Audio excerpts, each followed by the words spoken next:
Yan guys, sa tinanghali tayo. Bubukas tayo ng gusto ka. May tao na ron. Ha?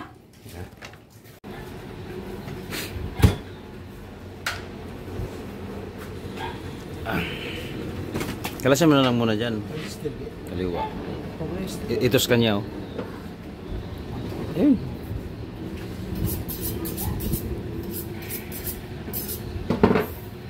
Maliliit lang, maliliit. Alis sa kanya ito?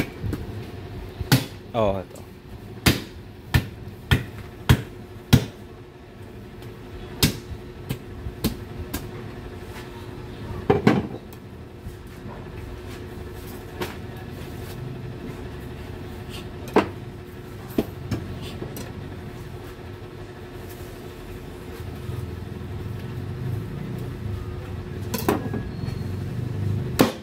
Buray ni naan yata, nagpasali. Nagpasali. Bro, sa'yo bro. Ano mo muna, kalasin mo muna yung iba kasi kailangan... Kailangan mag-isa lang siya? Oo. Solo? Mm-hmm. Wait lang.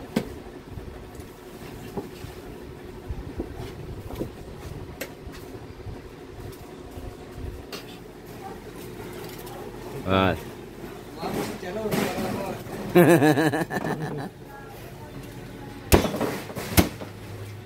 Puro lang itak mo ya. Kailangan nga palang linisin ni Milo yung lamisa kasi merong tawag nun, magbibideo. Magkakalas siya, magpapabideo at ipapasa dun sa applyan niyang agency. Kaya kailangan tanggalin mo na yung iba, yung isang kalahati ng iiwan, bali yun yung kakalasin niya. Yan, ito yung kalahati na kakalasin niya. Ano timba nitong kalahati? 31.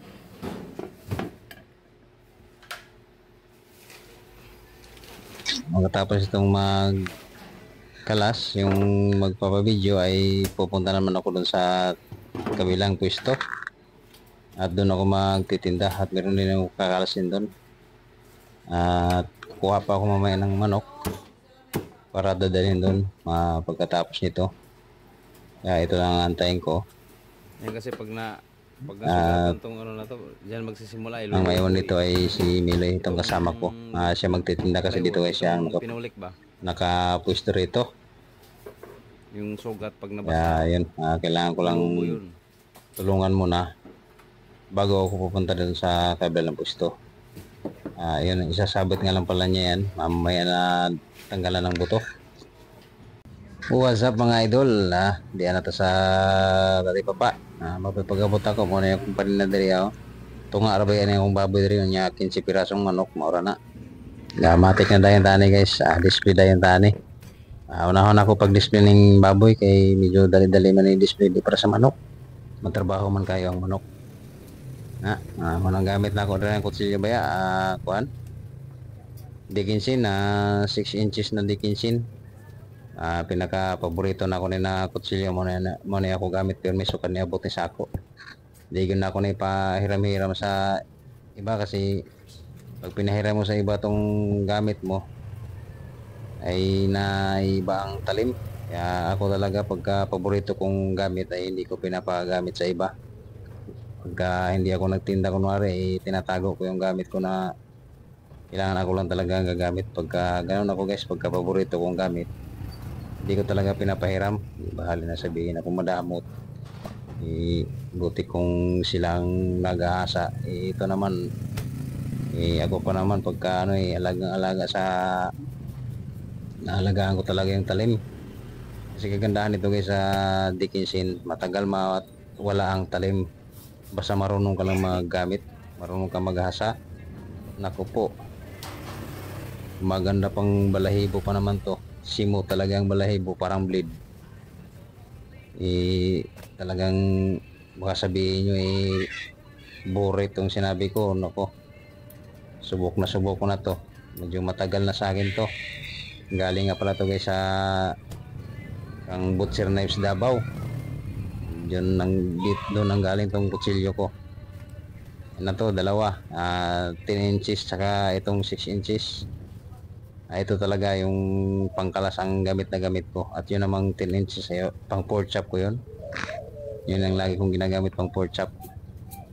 Napaka solid, kunting tagis mo lang talas ka agad.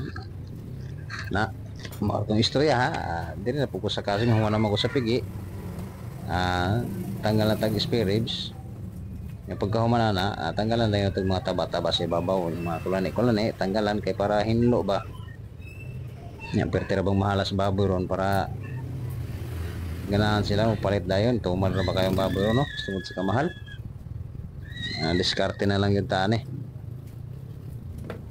Tungod sa kamahal sa baboy ron, pertin tumalaw eh. May gani ang manok ay medyo palit ang manok. Tanggal na tani og paypay. Ingani rin ko magtanggal og paypay, no. Pasensya na mo sa video kay layo kayo kay mo koy nagahawil ko dog kuan. Video. Tanggalan ako ang kuan paypay. Suabe kayo pagkatanggal ba. Dire na to sa kuan patang unahan. Kung magtanggal guys, kinahanglan bago na to i-display, kailangan linisin mo na, no? Kaskasin mo na ng maigi yung balat para malinis at hindi madaling mangamoy. Huwag mo na-display na ako itong laman. Kaya na pong pata na itong birahag tad-tad kaya para i-display na ito tanan kaya para unya, di na mag-gawal sa oras pa. Naka-display na tanan para manok na po niya, hindi ka mag-display. Kaya na pong buto-buto. Mani ikog. Yung tad-tad na ako kaya na atong patang likuran. Kaya ang unahan, sabit naman akong unahan. Kaya masanapon mo sa mga suki ning unahan. Tanggalan na ako nagtumay kaya gulaman ako unod ang bias. Manay akong tagtaron display. Hindi ka masapata, kinira pang experience na itong tagtaron para i-display. Ibawas mo na lang.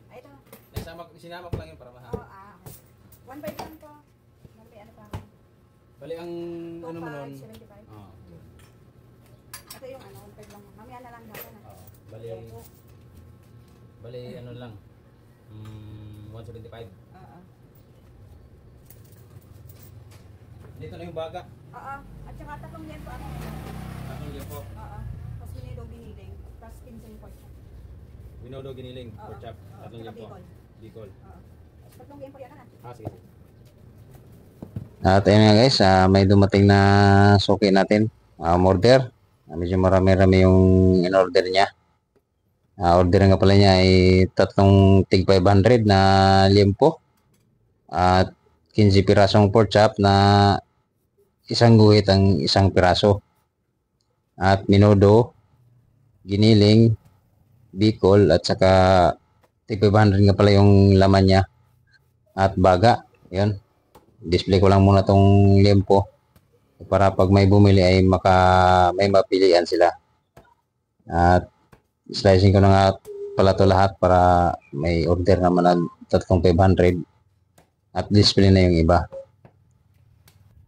At tapos ko na i-slice yung liempo guys at ito namang pork chop. Medyo maliit nga pala tong pork chop natin dito. Kaya ang ginawa ko pagka maliit ang pork chop ay pa-islant para lumaki yung pork chop. Isang guhit ang isang piraso niyan. Kaya ganun ang technique guys pagka may pa-order kayo na pork chop at maliit yung pork chop ninyo, ay ang gagawin nyo para lumaki ng konti ay pa-islanting para medyo lumaki siya ng konti. Ganun ang ginagawa kong technique guys pagka maliit yung pork chop ko. Kasi itong pork chop na to ay pang tinda. Kaya kailangan medyo palaki natin ng konti.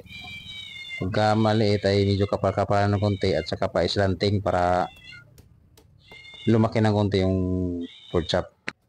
At tapos ko na ni-slice yung liempo guys. 15 piraso, sakto sa tig isang guhit, isa't kalahati. Kaya yun, ito namang liempo na 3,500. Ito naman ang gagawin ko. Ito nga pala 500, bali 3,500 ito. At ganito lang ang hiwa nito guys, medyo maliliit lang. Kasi pinapa-adjustan nyo yung slice ng ano niya. Lahat ng order niya ay medyo pinapalitan ng konti kasi nga sobrang mahal ng baboy. Kaya kailangan natin sundin yung sinabi ng ating customer. Dahil pag malalaki yung hiwa ay medyo wala silang kinikita dahil sa mahal nga ng baboy ngayon. Kaya pinapa-adjust niya yung hiwa. Pinalitan ng konti. So tapos na tayo sa liempo. Sunod ko naman tong Bicol Express. Tatapahin ko muna to bago slice ng pahaba.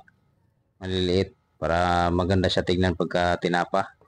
Kuha talaga natin yung yung gusto ng customer natin pagka tinapa. Inipisan muna bago slicein at maganda siya tignan. Dahil pagka diretso na ipaitak lang natin ang gamit ay medyo hindi maganda, hindi pantay.